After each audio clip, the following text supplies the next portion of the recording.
కప్పుకోవడానికి బట్టలు లేకపోతే శ్మశానంలో శవాల దగ్గర పడి ఉన్న వస్త్రాలని కప్పుకునే పరిస్థితి నుంచి 750 సత్కారాలు, సన్మానాలు, అవార్డులు, రివార్డులు, శాలువాలు అందుకునే స్థాయికి వెళ్ళారు.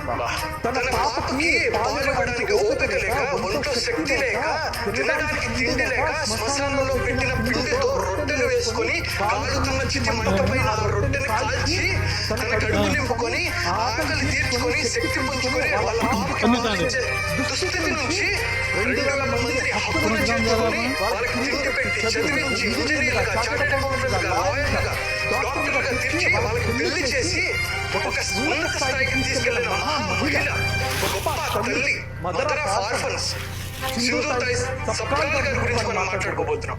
ఓకే, ఆమె గురించి చెప్పాలంటే నాకు గూస్బంప్స్ వస్తున్నాయి. ఆమె 1948లో మహారాష్ట్రలో ఒక చిన్న గ్రామంలో జన్మించారు.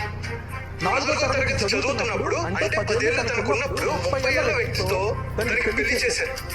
చదువు మానేసి ఇంటి పని, వంట పని, అక్కడ పశువులను కాపుకునే పనులను ఆమె చేసేవారు. అయితే వాళ్ళకి అక్కడ సంప్రదాయం ప్రకారం, వాళ్ళ వృత్తి ప్రకారం అక్కడ ఆవు పేడల్ని ఎండపెట్టి ఆ ఎండిన వాటిని ఒక జమీందారు ద్వారా వీళ్ళు అమ్మేవారు. అయితే ఒక రోజు ఏమైందంటే ఈ జమీందారు వీళ్ళందరి దగ్గర తీసుకొని వీళ్ళకి సరైన డబ్బు రూపాయలు కానీ సపోర్ట్ కానీ ఎప్పుడు ఇచ్చేవాడు కాదు. ఈ సింధూతాయ్ గారు ఆమెకు ఎదురు తిరిగి, జమీందారు గారికి ఎదురు తిరిగితే అందరినీ పోగేసుకొని ఎదురు తిరిగేసరికి ఒక్కసారిగా ఈ జమీందారు చాలా కోపానికి లోనయ్యాడు. ఏమో మీద పగ తీర్చుకోవాలనుకున్నాడు. ఎలాగా అంటే ఆ జమీందారి సింధూతాయ్ గారి భర్త దగ్గరికి వెళ్తాడు. వెళ్ళి, నీ భార్య 9 నెలల గర్భవతి కదా, ఆ పాపకి ఆ బాబుకి తండ్రి నువ్వు అనుకుంటున్నావేమో, నేను అంటాడు. అంటే ఇది నిజమో అబద్ధమో తెలుసుకోలేని ఆ వ్యక్తి నిర్దాక్షిణ్యంగా నిండు గర్భిణి అని కూడా చూడకుండా కాలితో తన్ని పొట్ట మీద ఆమెని పడేసి ఈడ్చుకుంటూ లాక్కుంటూ వెళ్ళి పశువుల పాకలో పడేస్తాడు. ఆవులు ఉన్న చోట వాటికి తాళ్ళు తెంపేస్తాడు. ఈ ఆవులే తనని తొక్కి చంపేశాయి అనే స్టోరీని క్రియేట్ చేద్దామని అనుకుంటాడు. అయితే అందులో ఒక ఆవు ఈమెని కాపాడడానికి ప్రయత్నిస్తుంటుంది. పక్కన వచ్చి ఆవులన్నింటినీ పక్కకు తోస్తూ ఉంటుంది. అదే రోజు రాత్రి ఆమె ఒక పాపకి జన్మనిస్తుంది. బొడ్డు తాడు కూడా తెగని సిచ్యువేషన్ లో ఆ పాపని హత్తుకొని, ఎక్కడ ఈ విషయం తెలిస్తే తన భర్త చంపేస్తాడు అనే భయంతో ఆవుని హత్తుకొని ముద్దాడి పాపని తీసుకెళ్లిపోయి ఒక శ్మశానం దగ్గరికి వెళ్ళిపోతుంది. ఎక్కడికి వెళ్ళాలో తెలియదు. ఒక శ్మశానం దగ్గరికి వెళ్ళిపోతూ ఈ బొడ్డు తాడు కూడా తగలేదు. ఏం చేయాలి అని అనుకుని ఒక పాపని ఒక చోట పెట్టి ఒక రాయి దగ్గర తను పడుకొని ఒక పదునైన రాయి తీసుకొని ఆ బొడ్డు దాన్ని 16 సార్లు పడుతుంది. నొప్పి, బాధ వీటన్నిటిని తట్టుకొని ఆ ముడిని వేసుకొని తర్వాత ఎక్కడ ఉండాలో తెలియదు. ఆ రోజు శ్మశానంలో నివసిస్తుంది. స్పృహ తప్పి పడిపోతుంది. ఏం చేయాలి? ఆకలిస్తుంది, పాప ఏడుస్తుంది, ఒంట్లో శక్తి లేదు, బలం లేదు. ఏం చేయాలనుకుంటే అప్పట్లో శ్మశానంలో వాళ్ళ మహారాష్ట్ర సాంప్రదాయం ప్రకారం అక్కడ ఒక పిండి పెడతారు. అంటే గోధుమ పిండి కానీ రైస్ పిండి కానీ అక్కడ పెడతారు. ఆ రైస్ పిండి తీసుకొని ఆ గోధుమ పిండితో రొట్టెలు చేసుకొని శవం కాలుతున్న చితి మంట పైన ఆ రొట్టెని కాల్చుకొని తను తిని ఆ శక్తితో పాపకి పాలిచ్చు. ఈ కష్టం తట్టుకోలేక తర్వాత వాళ్ళ తల్లిదండ్రుల దగ్గరికి వెళ్తుంది. ఈ అమ్మాయి వాళ్ళ తల్లిదండ్రుల దగ్గరికి వెళ్తే వాళ్ళు తిని ఇంట్లో కూడా ఎలా చేయరు. మనం ఇందాక మాట్లాడుకున్నాం చూసారా, మన కష్టం వస్తే మన సొంత వాళ్ళు కూడా అప్పుడప్పుడు పట్టించుకోరని తనకి అలానే జరిగింది. తన భర్త వదిలేశాడు, తల్లిదండ్రులు వదిలేశారు. ఏం చేయాలో అర్థం కావట్లేదు. ఒకరోజు ట్రైన్ కింద పడి చనిపోదాం అనుకుంది. ఆ పాపని ఒక గుడ్డలో నడుముకు చుట్టుకుంది. ట్రైన్ కింద పడి చనిపోదాం అని అనుకున్న సిచ్యువేషన్ లో ఒక అడుగు నన్ను కాపాడండి, నాకు దాహం వేస్తుంది, నాకు ఆకలి వేస్తుంది, కాపాడండి అని ఒక వృద్ధుడు అరుస్తూ ఉంటాడు. తను వెంటనే చూసి, సరే నేను తర్వాత చచ్చిపోతాను, ముందు ఆయన్ని బతికించాలి అని చెప్పేసి ఆయన దగ్గరికి వెళ్తాడు. వెళ్ళి ఆయనకి తన బొట్టులో ఉన్న ఒక రొట్టెలు ఇస్తుంది. రొట్టెలు ఇచ్చి ఆకలి తీర్చి దాహం తీరిన తర్వాత ఆ వ్యక్తి 20 ఏళ్ళ ఈ సింధూతాయ్ గారి కాళ్ళు పట్టుకుంటాడు. నన్ను రక్షించావు, నువ్వు దేవతవి అంటే ఒక్కసారిగా ఈమె షాప్ లోకి వెళ్ళిపోతుంది.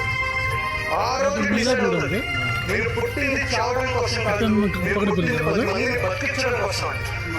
ఆ రోజు నుంచి ఏ అనాథ కనపడినా, రోడ్డు మీద ఎవరు కనపడినా దాన్ని హక్కును చేసుకుంటుంది. వాళ్ళకి భోజనం పెట్టింది, చదివించింది. అలాగే 5, 10, 20, 30 మందిని. సరే వీళ్ళకి పోషణ ఎక్కడి నుంచి వస్తుంది? ఆమె ట్రైన్లో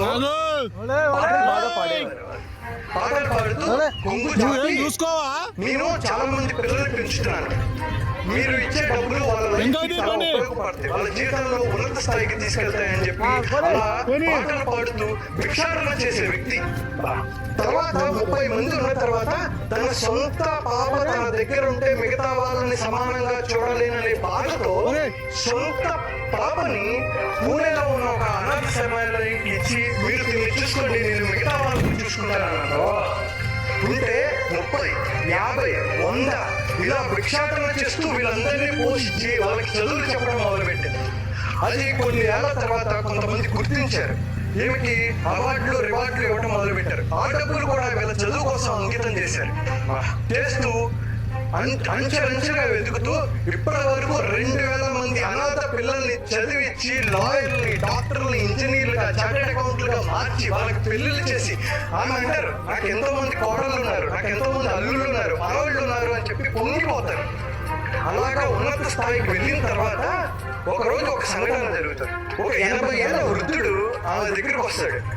ఏమండి, మీ గురించి చాలా గొప్పగా విన్నాను, నాకు చాలా ఆకలిగా ఉంది, నన్ను అందరూ వదిలేశారు, మీరు నాకు భోజనం పెట్టండి అంటే ఆమె అతన్ని కూర్చోబెట్టి భోజనం మొత్తం పెడితే అతను అడుగుతాడు, అమ్మ మీరు చేయడానికి మీకు ఇన్స్పిరేషన్ ఏమొచ్చింది అంటే, ఇన్స్పిరేషన్ ఏం లేదండి, నేను 9 నెలల గర్భవతిగా ఉన్నప్పుడు నా భర్త నన్ను తన్ని చంపేయాలని అనుకున్నాడు, అక్కడ నుంచి నేను బతికి ఇక్కడ వరకు వచ్చాను అంటే అతను షాక్ అయిపోతాడు. ఎందుకో తెలుసా? ఆ భర్త ఇతనే. ఒక్కసారిగా కమ్ము తింటాడు. ఆమె క్షమించే గుణం ఎలాంటిదో ఇప్పుడు తెలుస్తుంది. ఆయన ఒక మాట కూడా అన్నది. ఏమో గుర్తుపడుతుంది, ముందే పడుతుంది, అయినా భోజనం పెట్టి నీకు కావాలని ఈ స్టోరీ మొత్తం అతనికి చెప్తుంది. అప్పుడు ఆయన రియలైజ్ అవుతాడు, ఎంత తప్పు చేశానని కాళ్ళ మీద పడతాడు. నువ్వు ఆ రోజు మంచిగా చేసావు, అదే ఆ రోజు చేయకపోయినట్టుంటే ఇంతమంది సంతానాన్ని నేను పొందగలిగేదాన్ని కాదు అని చెప్పి పొంగిపోతారు. ఆమె నువ్వు ఇక్కడ కాదు, ఇది చిన్నపిల్లలకు మాత్రమే అని చెప్పి అతన్ని వేరే అనాథ శరణాలయంలో ఓల్డేజ్ హోమ్ లో జాయిన్ చేపిస్తారు. ఆమె సేవలకి గుర్తించి పద్మశ్రీ అవార్డు అందుకున్నారు. ఆమె ఎంత గొప్ప తల్లి, మహాతల్లి అంటే ఎన్నో వేల మందికి ఇన్స్పిరేషన్ గా నిలిచారు. అలాంటి గొప్ప వ్యక్తి గురించి మనకు ఒక చిన్న కష్టం వస్తేనే బాబోయ్ అని అనుకుంటాం. ఆమెలో మనం 1% అయినా కష్టపడ్డామా? మనం చిన్నది వస్తే తట్టుకోలేకపోతున్నాం. ఆ బొట్టు తాడిని 16 సార్లు కొడితే ఆ నొప్పి ఎలా ఉంటుందండి? జన్మని ఇవ్వటమే కష్టం, అలాంటిది బొట్టు తాడిని ఒక పదునైన రాయితో 16 సార్లు కొట్టి ఎంతో బాధని అనుభవించారు. శ్మశానంలో ఉన్నారు, అక్కడ వస్త్రాలు కప్పుకున్నారు, తిండి తిన్నారు, అది కూడా పశువుల దొడ్లో పడేసి వెళ్ళిపోయిన తర్వాత అసలు ఇదంతా ఎంత బాధకి, ఎంత కష్టానికి అనుభవించుంటారు. సో మనకి ఎప్పుడైతే జీవితంలో కష్టాలు ఉన్నాయి అని అనిపించినప్పుడు ఆమె గురించి ఒక్కసారి మనం ఆలోచించినా, తలుచుకున్నా, ఆమె వీడియోలు చూసినా మనకి ఎనలేని ధైర్యాన్ని ఇస్తాయి. అలాంటి గొప్ప తల్లి గురించి నేను ఒకటే కోరుకుంటాను, మీరందరూ ఇది మీకు నచ్చిన వాళ్ళందరికీ ఈ వీడియోని షేర్ చేయండి. ఆమెని మన తెలుగు రాష్ట్రాల్లో ప్రతి ఒక్కరికి తెలిసేలా చేయండి. అటువంటి గొప్ప తల్లి గురించి చెప్పే అవకాశం, ధైర్యం, అదృష్టం కలిగించిన దేవుడికి నేను నమస్కారాలు తెలియజేసుకుంటున్నాను. Thank you so much Shravan గారు. Very good motivational real story. చాలా మంది తెలుసుకోవాల్సినటువంటి విషయాలు చాలా ఉన్నాయి ఇందులో. చాలా మంది ఆన్లైన్ క్లాసెస్ అడుగుతున్నారు, మెంటల్ స్ట్రక్చర్ మీద కోర్స్ మీద పెట్టడం జరిగింది. ఎప్పుడు అవకాశం ఉంటుంది, ఎలా ఎన్రోల్ చేసుకోవాలి? మనం 24 డిసెంబర్న ఒక ఆన్లైన్ ఫుల్ డే ప్రోగ్రామ్ ఒకటి కండక్ట్ చేస్తున్నాం. అంటే లిమిటింగ్ బిలీఫ్స్ ఎలా ఓవర్కమ్ చేయాలి, ఫియర్స్ ఎలా ఓవర్కమ్ చేయాలి, సెల్ఫ్ ఎస్టీమ్, సెల్ఫ్ కాన్ఫిడెన్స్ ఎలా ఇంప్రూవ్ చేసుకోవాలి, స్ట్రెస్ అండ్ స్లీప్ మేనేజ్మెంట్ ఎలా ఇంప్రూవ్ చేసుకోవాలని మనం ఒక ఫుల్ డే సెషన్ కండక్ట్ చేసుకుంటున్నాం. ఎవరైతే ఇంట్రెస్టెడ్ పీపుల్ ఉంటారో కింద స్క్రోల్ అవుతున్న నెంబర్కి ఫోన్ చేసి మా టీమ్ తో ఫోన్ చేసి రిజిస్టర్ చేసుకోవచ్చు. ఓకే.